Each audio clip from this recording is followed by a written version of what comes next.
The mission is simple: to help high achievers naturally eliminate emotional and physical obstacles so they can optimize their life for higher achievement. Welcome.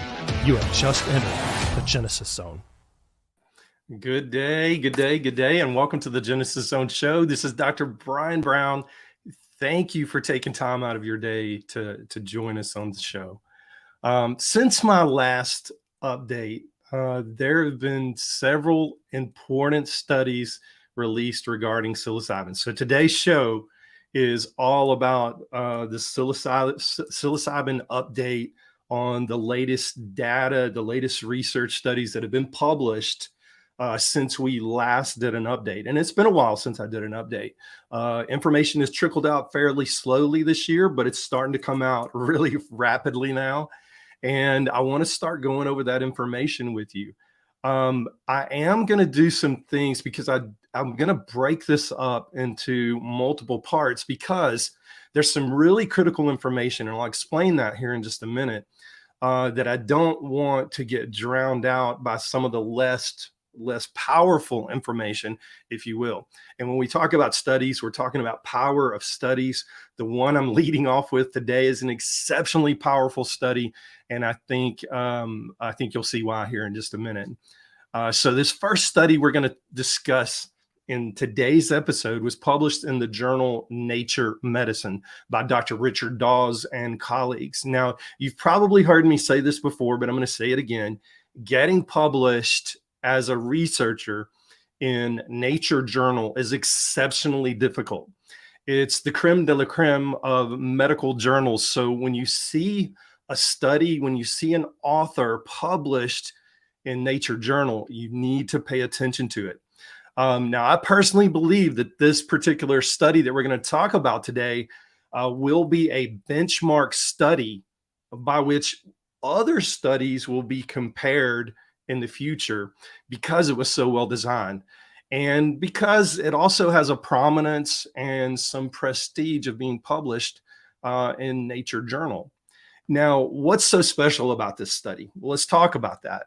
The study actually consisted of two different phases. Now, in phase one, they brought the study participants in and they did functional MRI imaging, a very detailed, almost like a PET scan type of image on the brain with nothing in their system.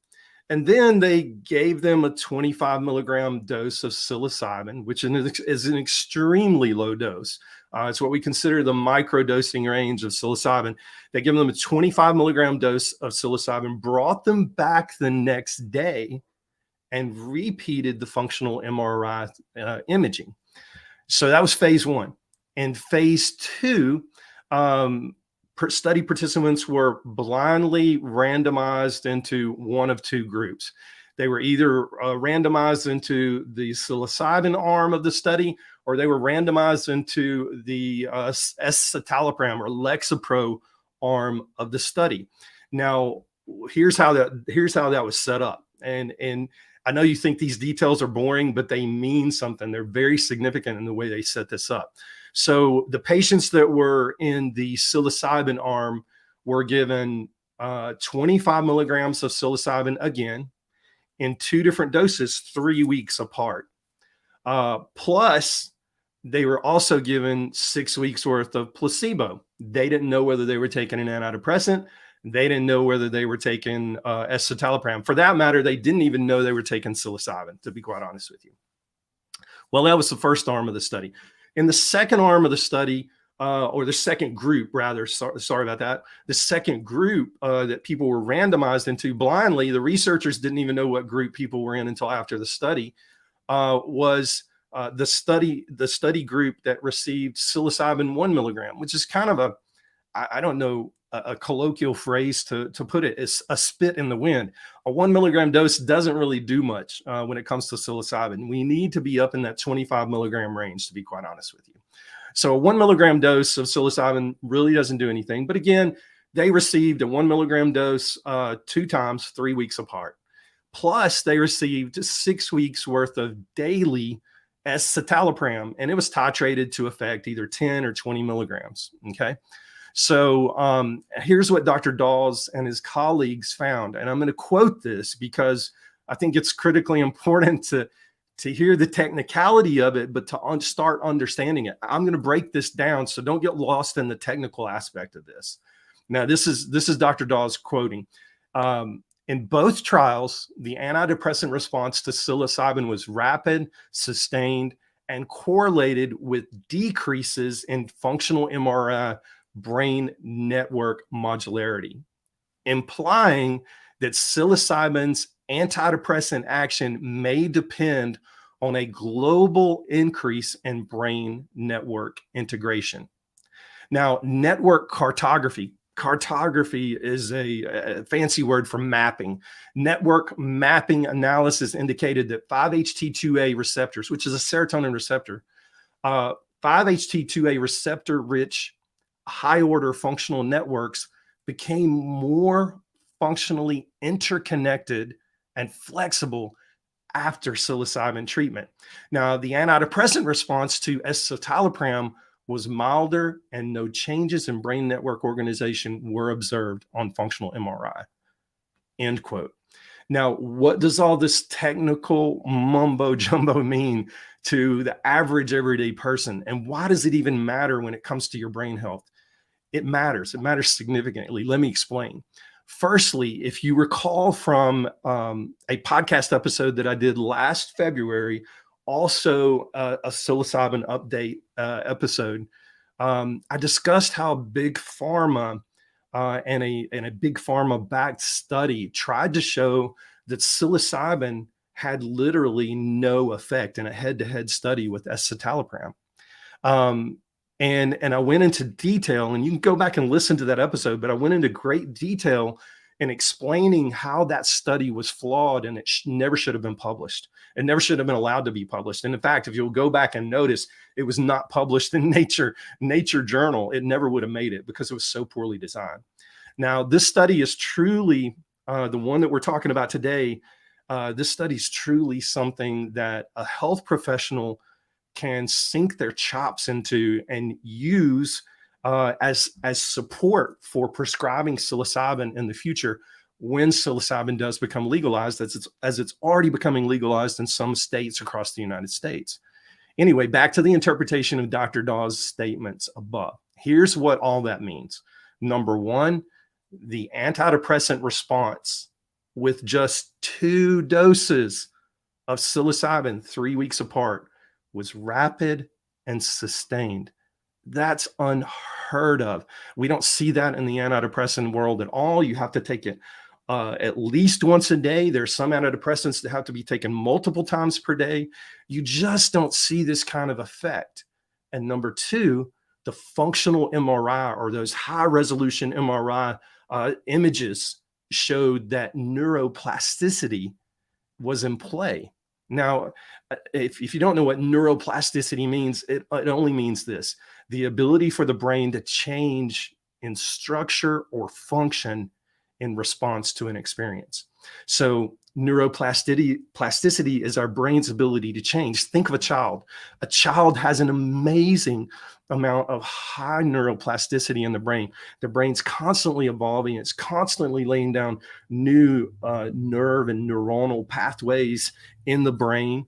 And it's just constantly evolving. We used to think that neuroplasticity went away in our early adult years, and you just didn't recapture that. We now know that's not true. Neuroplasticity is an ongoing thing. Does it slow down with aging? Yes, it slows down with aging. But here's why psilocybin is important. And I believe we're going to see use of psilocybin in the future outside of strict mental health standards for treatment-resistant depression, anxiety, post-traumatic stress disorder, and the list goes on and on. I think we're going to see it for the aging brain because it does increase neuroplasticity. All right, all that being said, number three, and the final point I want to make about this study, it's really important, is that psilocybin appears to disintegrate old brain patterns, and disintegrate has a hyphen between the dis and the integrate. Okay. Don't think of it as disintegration as like it's falling apart right before my very eyes. No. We're talking about disintegration. So psilocybin appears to affect this disintegration of old brain pattern networks. Now, let me explain this last piece a bit more, because this last piece is ultimately one of the most exciting pieces of the study, and it relates back to not only mental health treatment, but also relates back to aging brain treatment and increasing neuroplasticity. Now, I recall when I was a kid, playing in the backyard, having fun. I love to play in the dirt. I love to get dirt under my fingernails, and it was just all ground into my hands. I mean, I looked horrible as a kid because I was always playing in the dirt, and I loved making mud pies. Okay. Now, for those of you listening, who had childhoods growing up through the 70s or 80s, you probably understand what I'm talking about. Those kids that grew up through the 90s, I'm not saying born in the 90s, but your childhood was in the bulk of the 90s. You may not be able to relate. And definitely if you were born in 2000 and beyond, you definitely can't relate, because kids just don't play in the dirt anymore. I don't understand it. I mean, we're a hand sanitizer generation. What can I say? I think our immune systems were stronger because we did play in the dirt. And I think there's a lot of evidence to that anyway. But anyway, I digress. Back to the subject. When I would build dirt mounds, playing in the dirt, one of my favorite things to do was to take a bucket of water, as big of a bucket of water as I could carry at that small age. And I would stand very still over the top of the peak of that mound, and I would pour the water slowly at the very tip top peak of that mound of dirt.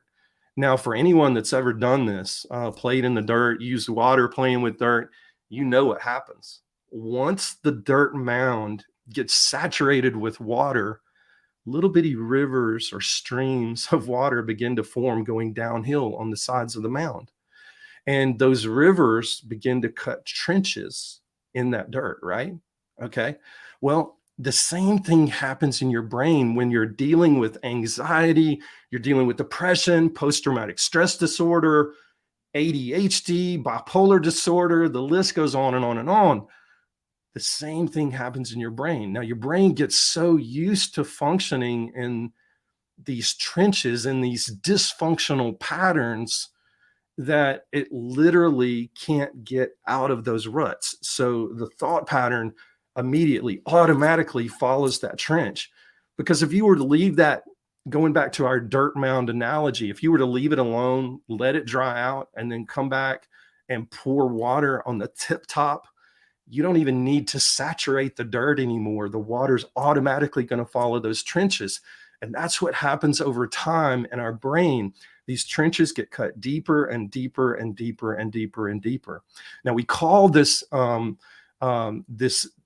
this response that the neurotransmitters go through, we call this entrenched neurotransmitter responses. Okay, it just makes sense. It's an entrenchment of your nerve pathways. Okay, well, as it turns out, psilocybin in this study, as proven by the functional MRI images, as high resolution images, was found to untrench those dysfunctional brain pattern pathways.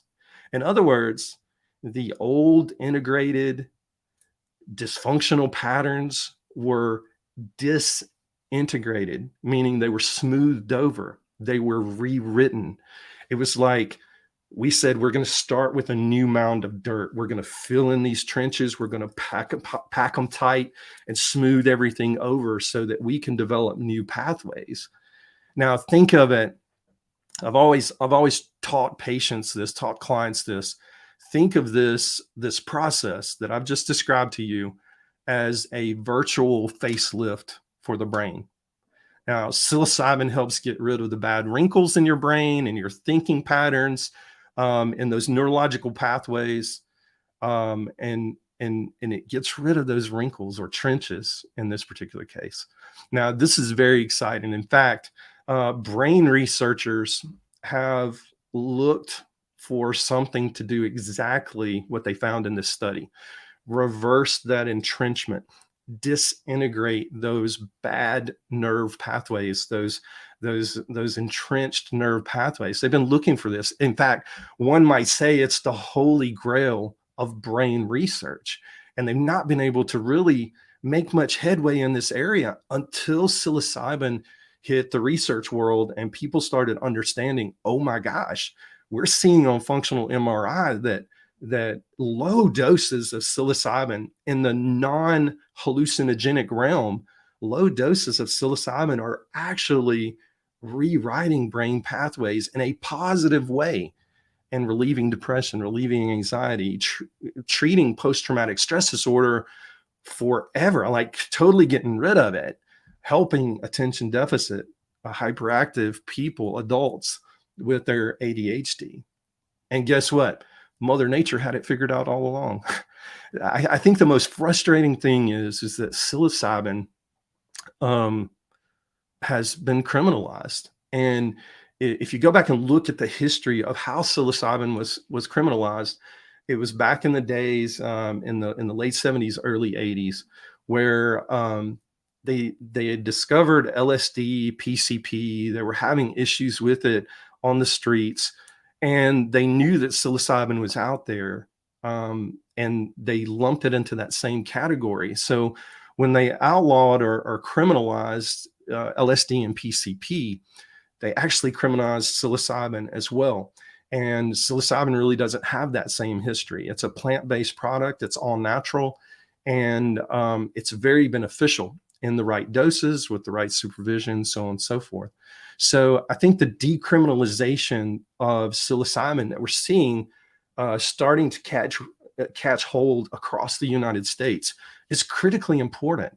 It's critically important for people who struggle with depression, anxiety, post-traumatic stress disorder, bipolar disorder. And I'm going to talk about a study in one of the upcoming episodes as I'm walking through this multi-part series on psilocybin update that specifically talks about bipolar disorder and psilocybin. Because previously, I mean, psilocybin was thought to be contraindicated, meaning you would not give it to a bipolar patient. And now we're starting to see the opposite. We're actually starting to see bipolar patients who've been given psilocybin in controlled settings. They're actually doing very well with it. But we'll talk about some of the data that's out there and has come out since our last update related to that here in a future episode.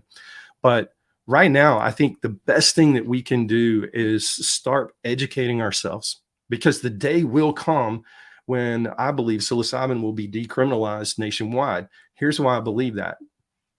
There are current studies going on with synthetic psilocybin. Okay.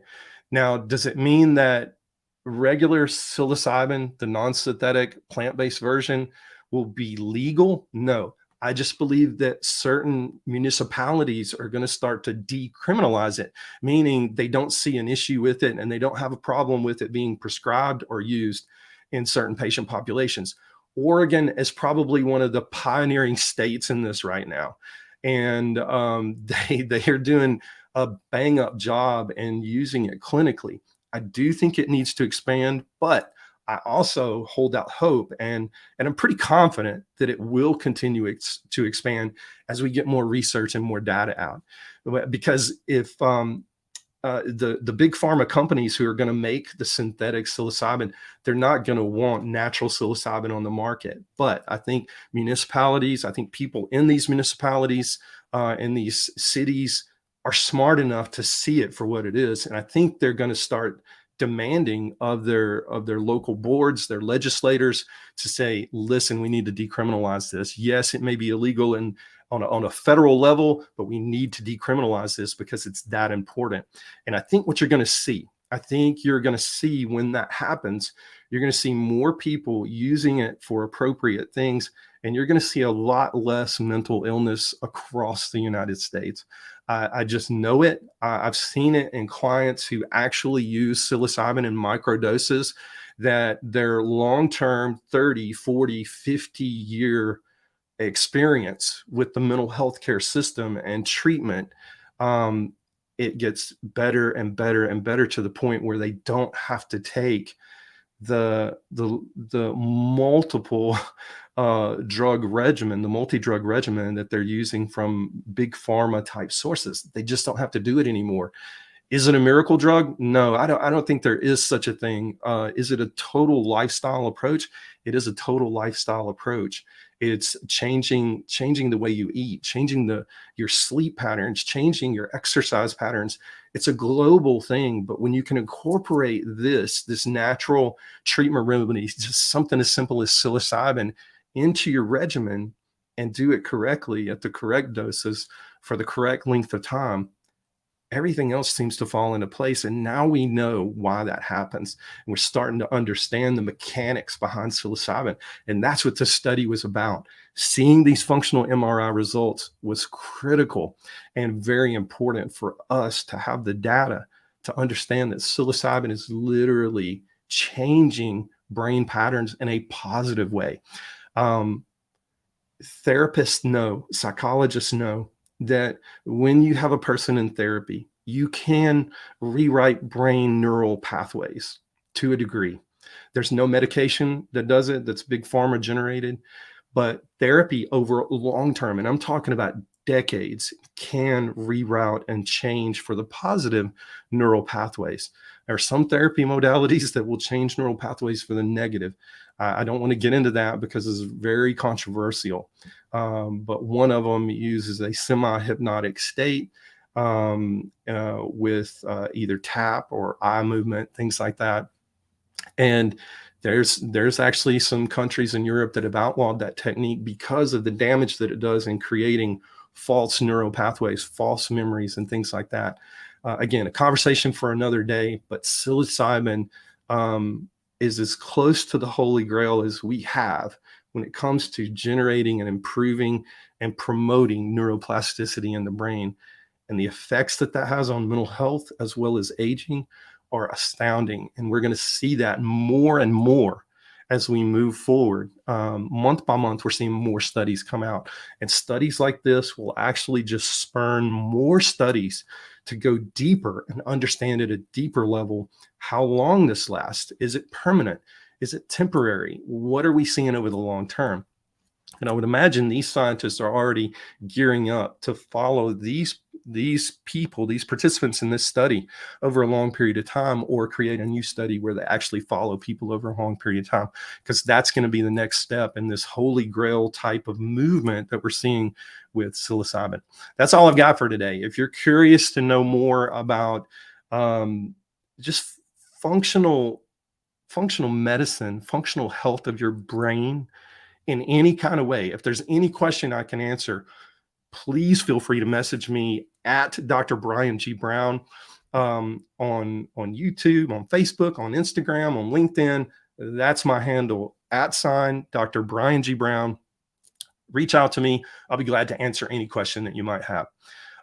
Most informed, most trusted, and most grateful you spent this time with us today. Until next time, stay in the zone. I'm Dr. Brian Brown.